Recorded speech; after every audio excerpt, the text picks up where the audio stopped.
Escolha de gosto, Rafael Montes, take 1. Nossa literatura de horror é horrível. Nossos escritores de suspense estão em suspensão. Nossa literatura de medo tem medo de aparecer. Olha, dificuldade de aparecer, com certeza tem. Medo de aparecer, eu não sei. Eu percebo que no Brasil tudo acontece um pouco atrasado, né?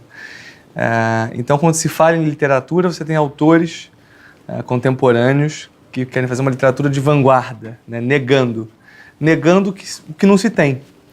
Por exemplo, eu tenho razoável crítica a autores que eu vejo que fazem sátiras de romance policial no Brasil. Eu brinco que é chutar cachorro morto, né? Você não tem uma literatura policial brasileira, você não tem uma literatura de terror brasileira. E, na verdade, em vez de apontar culpados, eu acho que mais interessante é avaliar o cenário, né? Você tem uma produção que é feita, em geral, de maneira underground, até por muitos anos. Alguns poucos autores que se firmam, mas se firmam com vergonha de ser autor de gênero. A meu ver, por exemplo, no policial, o que faz isso foi o Luiz Alfredo Garcia Rosa. Rubem Fonseca é de se discutir se faz literatura policial ou não, né? Assim, a meu ver, faz. Patrícia Mello é a mesma coisa. Patrícia Mello, eu sei que não gosta da alcunha de, por exemplo, autora policial, justamente porque parece algo menor. Então, se é literatura policial, ou se é literatura de terror, ou se é literatura de suspense, então é algo menor, não é a literatura que merece ser discutida nos periódicos, que merece ser chamada às feiras literárias, que merece estar entre os finalistas dos prêmios. São poucos os autores que bancam essa posição para defender que sim, faço literatura de gênero, e sim, faço e através do meu texto, tento pelo menos mostrar que é uma literatura de qualidade. Por que a literatura de medo, né? Só para juntar terror, horror e suspense, não pegou no Brasil? Olha, eu tenho lá minhas teorias. Na de horror e na de terror, de suspense, eu acho que vem um pouco do fato de que nós já estamos meio anestesiados pela violência, né? Você descobre que um cara foi assassinado na esquina do meu prédio ontem, e anteontem fecharam a linha vermelha e teve tiroteio. E há um mês atrás, 3 turistas que estavam caminhando pelo calçadão foram assassinados. Isso é o calçadão que é o caminho, sabe assim? Então a gente vive com uma violência muito banal. Então, talvez até para comunicar o que eu queria, eu usaria de uma violência hiperbólica. Então, nas minhas histórias pelo menos, a violência vem um tom acima, quase fantasioso, propositadamente exagerado, justamente para então causar o impacto e dialogar com o leitor. A de terror já teria esse a mais, né? Então, agora, a de terror já teria esse a mais? Não sei, porque você pode falar de 2 tipos de terror, né? Pelo menos a meu ver. Eu acredito que exista o terror psicológico, né? Que está dentro do indivíduo, né? Então ele questiona a sua própria sanidade, questiona seus limites, o que o rodeia. Então, e tem o terror de monstros, de seres sobrenaturais. Que muita gente chama esse de terror e o outro de horror. Aliás, ao contrário. O que tem monstros é horror. O que tem monstros é horror, e o psicológico, sem o elemento sobrenatural, é o terror. Eu, particularmente, não gosto tanto dessa distinção, porque eu, em geral, acredito que se há elementos sobrenaturais, é terror. E se não há, é suspense. É suspense psicológico, não terror psicológico. Mas, enfim, se é nomenclatura, não acho que também isso mude a essência da coisa. Agora, a grande questão é que a literatura de horror e de terror no Brasil sempre me pareceu meio à margem, né? Ou seja, se você fala em terror no cinema, você pensa em Zé do Caixão, que é trash, é ruim, é mal feito, né? E quando, na verdade, e isso cria uma separação ruim. Qual seja, se você gosta de coisas refinadas e mais inteligentes, então isso é uma porcaria. E se você gosta daquilo, então você tem que entrar no universo underground. O que faltava, e ainda falta, pelo menos em grande quantidade de autores e de cineastas e tudo mais, é um encontro desses universos, né? Ou seja, Eu acho que existe a literatura popular e a alta literatura dos prêmios e tal, mas o que eu acho que é mais interessante é que haja uma mistura desses dois, ou seja, o autor que escreve com qualidade literária, que tem estilo, que pensa na linguagem, pensa nos personagens, mas ao mesmo tempo acessa um grande público, né? Ou seja, lá fora isso é tão comum, é óbvio, você tem o Dan Brown ou o James Patterson que vendem milhões de cópias e, a meu ver, pecam pela qualidade. Ou seja, não são autores que eu gosto especificamente. Mas você tem autores como Ian McEwan ou Helena Ferrante, que vendem uma boa quantidade, milhões de exemplares, e ao mesmo tempo são prestigiados pela crítica. E eu acho que falta para a literatura de gênero ocupar esse espaço no Brasil. Por que alguém procura na ficção sentimentos que são desagradáveis na vida?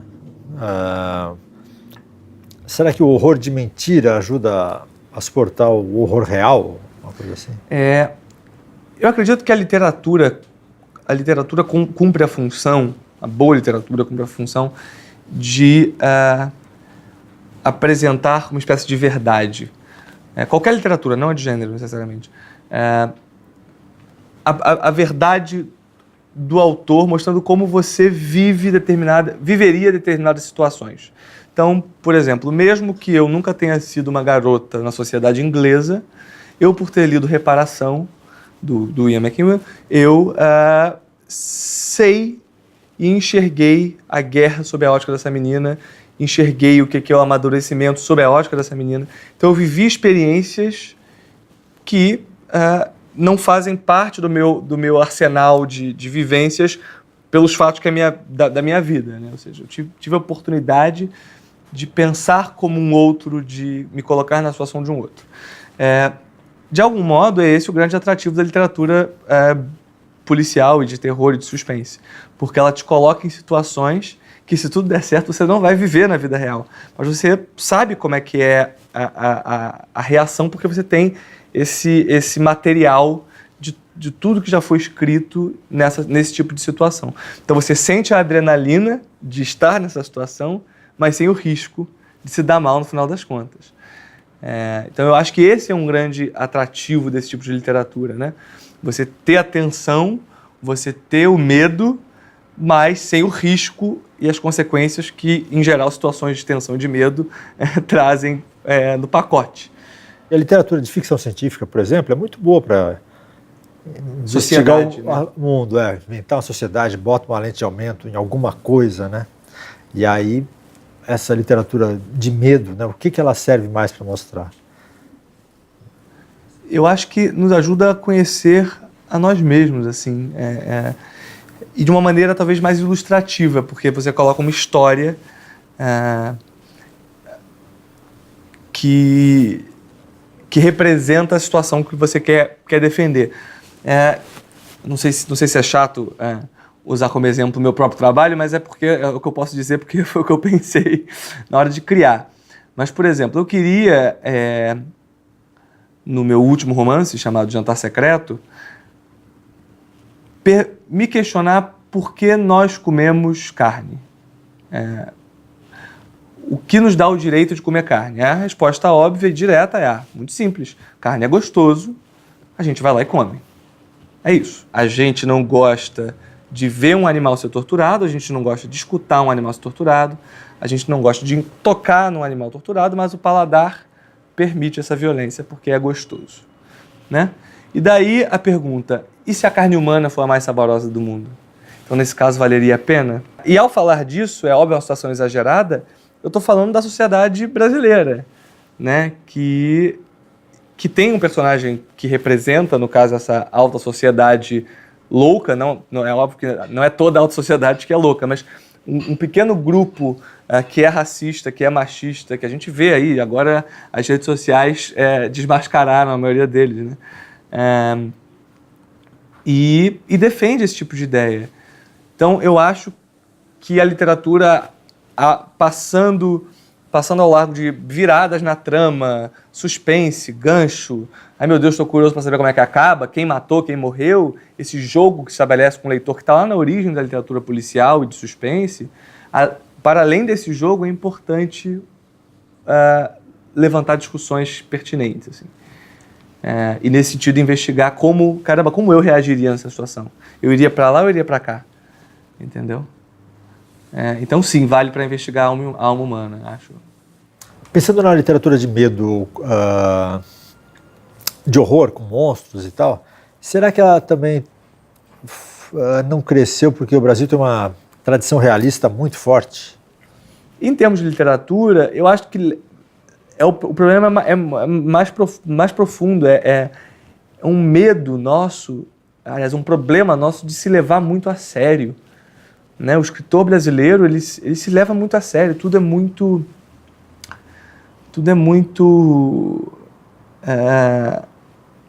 pejorativo. Se você faz uma coisa um pouco fora do que se espera, você já é um escritor menor, você já é ruim, já não presta, tá tentando fazer rir de uma maneira boba, tá tentando fazer ter medo de uma maneira boba. Ou seja, a gente não tem um imaginário que permite o exagero, né? Que permite a hipérbole. Se você pegar um Chuck Palahniuk, por exemplo, um autor norte-americano que eu adoro, ele no Brasil ele seria um autor polemista bobo, chato, que só quer causar, sabe? Quando eu acho que é justamente o contrário, a gente não tem que se levar a sério. É bom não se levar a sério, é bom rir da própria desgraça.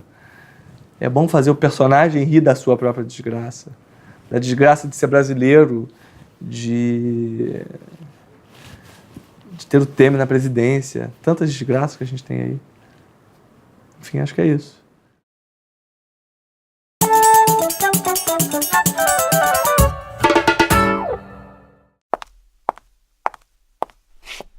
A obra de Horácio Quiroga mistura características de literatura fantástica e de terror.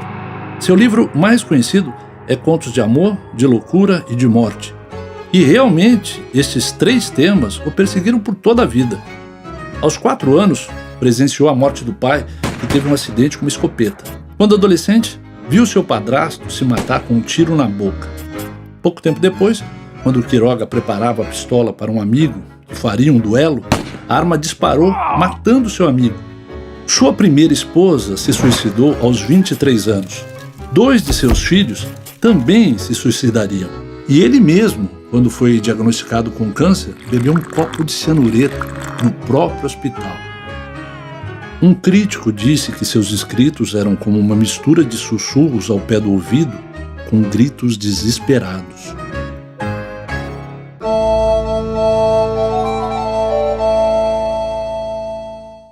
Tenho Medo é um álbum ilustrado de um dos maiores autores colombianos e da América Latina, Ivar Dacol. Tenho Medo, como o próprio título indica, fala dos medos da infância, dos medos na hora de dormir, quando as luzes se apagam e o silêncio se faz, quando as sombras crescem e todos os nossos fantasmas começam a ter vida. Tudo está muito escuro. E aqui nós encontramos Eusébio, nosso personagem principal, que está com muito medo. O que nós vemos é um ambiente bastante desolador. A casa de um cômodo parece até um ambiente rural. E Eusébio está totalmente sozinho. Tem algumas dicas que o nosso ilustrador nos dá. Primeiro, uma vassoura de bruxa. Aí tem um boneco que é um dragão. Mas a gente também conhece um pouco quem é Eusébio. Temos a sua malinha da escola e alguns livros em cima da cama. Mas o que é mais assustador de tudo é que o Eusébio está dormindo, vai dormir, está com medo e está absolutamente sozinho. Diante disso, ele nos apresenta e começamos a tomar conhecimento dos medos de Eusébio. Parecidos, saídos do pincel do grande Maurice Sendak, numa homenagem linda que Ivar Dacol faz ao grande mestre de todos, Eusébio, com muito medo, resolve sair de casa, sair correndo no meio da noite até encontrar seu amigo Ananias. Para ele vai contar e descrever todos os seus medos. O medo que tem chifres, o medo que é transparente, o medo que tem dentes apontadíssimos, até o medo que sequestra criancinhas e as leva para os lugares escuros. Na galeria de medos de Eusébio tem de todos os tipos. O que nós vemos nesse livro são duas narrativas: os medos de Eusébio, imaginários, e aqueles medos que o Ivar Dacol materializa em medos reais. O medo da fuga, o medo do abandono da casa, o medo do sequestro, o medo do fogo cruzado, afinal, o medo da guerra. Até que, depois de ter descrito todos os seus medos, Ananias acalma Eusébio. E o acalma como? Dizendo para ele: Eusébio, muito mais medo que você, os monstros têm. E sabe por quê? Porque eles não têm amigos, porque eles são sozinhos, eles não têm em quem confiar. E você tem. A gente está aqui juntos, os dois se abraçam e aí os dois resolvem essa história.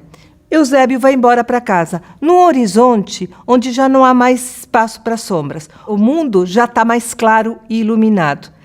O que esse livro significa, na mão de Ivar Dacol, é uma discussão sobre os medos que todos nós temos. É um livro lindo, imprescindível, que vale a pena todo mundo ler.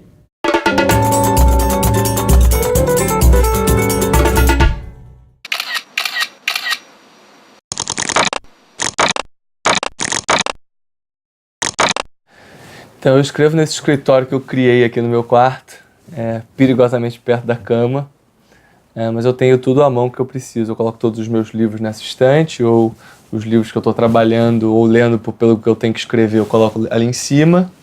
Aqui fica o computador, a impressora, um quadro branco, e pelo menos essa barreira aqui me separa da cama. Então, para trabalhar é tomar um banho, mudar de roupa e só vir para cá e ficar escrevendo o dia inteiro, por 10, 11 horas. O meu método de escrever é muito racional. Em geral, eu tenho uma ideia para alguma história quando estou escrevendo outra, né? Então, eu fico com essa ideia do próximo livro na minha cabeça por meses. Nesse período, eu fico pensando em situações, nos personagens, tentando pensar como cada personagem reagiria a determinadas situações. O personagem seria de direita ou de esquerda? Ele gostaria de ir mais para Paris ou para Nova York? Pequenas decisões fazem com que eu vá conhecendo melhor quem eu tenho que escrever. E aí escrevo uma espécie de argumento do livro, uma coisa de 15, 20 páginas, e faço uma espécie de escaleta, que é topicada mesmo, o que tem que acontecer ao longo da história, do início ao fim. Em geral, eu quebro toda a escaleta quando eu vou escrever, mas pelo menos para eu ter como guia uma espécie de esqueleto. E é uma escaleta que, na verdade, só eu entendo, porque são 2 palavras, às vezes, ou situação da clínica, e não é nada explicado, é eu que sei do que se trata aquilo.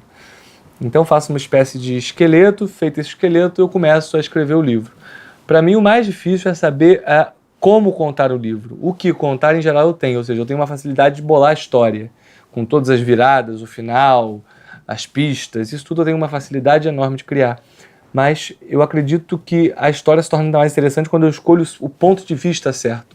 Se o narrador é em primeira ou em terceira, qual dos personagens conta a história, se o verbo é no presente ou no passado, se é um narrador que entra na cabeça dos personagens ou não.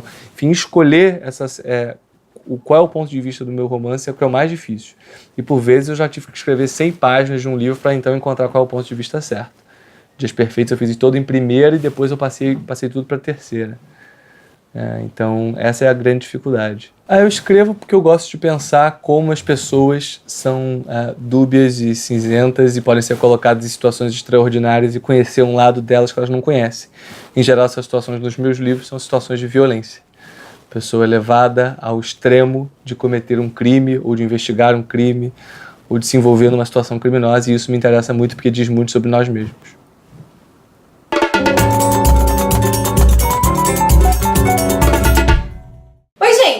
Eu sou a Veves, Verônica, do canal Veves Aladares, e não poderia estar aqui se não fosse para falar sobre o meu xodozinho trevoso, Álvares de Azevedo.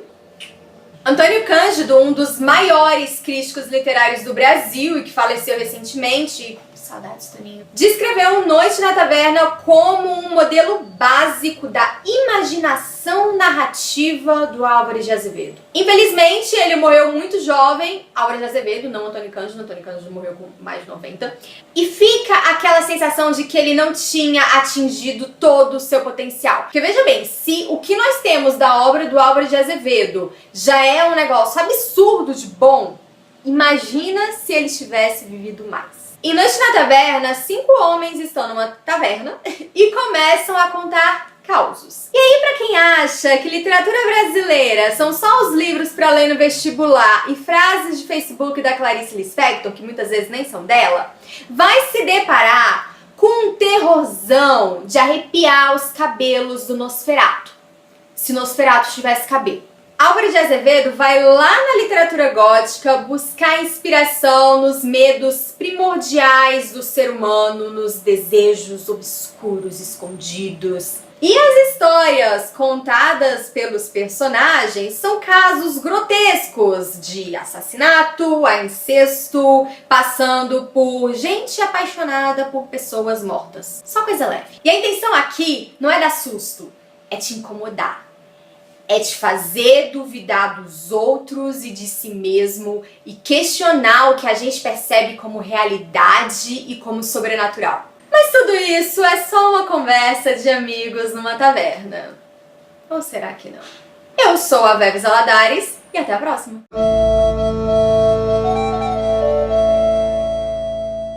Os minutos que se seguiram foram de grande confusão. O rapaz que fizera o papel de Escamilo procurava acalmar os artistas, que corriam desnorteados de um lado para outro, e ordenou que a cortina do palco se fechasse imediatamente, numa tentativa inútil de evitar o alarme da plateia. O público, entretanto, já havia percebido que algo de anormal sucedera. Haviam-se levantado todos das cadeiras e mantinham-se em expectativa nos seus lugares, aguardando uma explicação qualquer.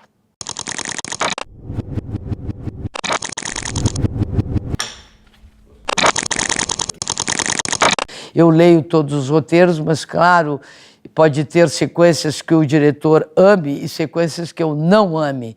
E eu tento derrubá-las. Às vezes eu consigo, às vezes não, porque no cinema que eu faço, no cinema da 19 Som Imagem, a palavra final é sempre do artístico e da direção. Ele matou meu irmão, você tem que fazer alguma coisa. Eu acho que você está tirando conclusões precipitadas. Para a adaptação melhor, de uma compreensão melhor com os roteiristas e com o diretor, houve uma mudança no personagem principal. No livro, na verdade, quem morre é o menino e fica o irmão mais velho lidando com a coisa. Como eu também não gosto de matar criança não, sabe? Em cinema. Então teria que inverter, era um menino menor que era um pré-adolescente que ia fazer a busca com um delegado. Esse daqui foi o que o meu irmão recebeu. E esse foi o que o caixa do banco recebeu. Os dois são ruivos, entendeu? Como é que um delegado vai dar muito atenção para o menino? E o ponto de comunicação foi o princípio da doença do Alzheimer do delegado. O que é isso? Nada, é propaganda de cosmético. Dulce, tem meu nome no envelope. Me dá. Eu não uso cosmético. Deixa pra lá. Por favor. Então tinha essa conexão. Ele é hiperativo, o personagem também. Ele passa jogando bolinha, ele bate nas coisas, ele pega uma coisa, ele vai para um lado, ele vai para o outro, ele conversa com o delegado, ele foge do outro, ele corre do... Minhas mil faces.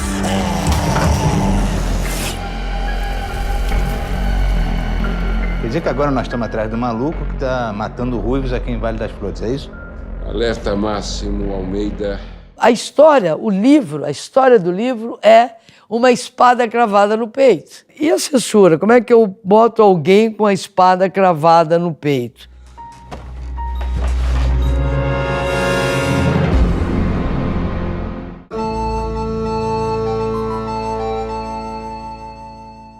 Então, a autora que eu indico é a Fred Vargas, que é uma francesa medievalista contemporânea, continua a escrever, e ela escreve as aventuras do delegado Adamsberg. Tem uns 5 ou 6 livros publicados no Brasil pela Companhia das Letras, e o que é legal é que nos livros dela, ela brinca entre o policial e o terror. e o horror. As histórias começam com elementos sobrenaturais. Esse O Homem do Avesso aqui, que é um dos meus favoritos, brinca que existe um lobisomem num vilarejo na França. Esse aqui é com vampiros, um lugar incerto. Parece que um sujeito está ressuscitando para fazer novas vítimas. O Exército Furioso fala de um exército fantasma, meio zumbi, que está atacando as pessoas de um vilarejo. O Homem dos Círculos Azuis, que é o primeiro publicado no Brasil, é bem interessante também, e fala de círculos azuis com corpos aparecendo dentro dos círculos azuis, em Paris. E ela flerta com o terror, com o horror, e, em geral, dá soluções policialescas, tudo se explica no final. Então, acho que é legal porque é uma autora que brinca entre os dois gêneros. Tomara que vocês gostem.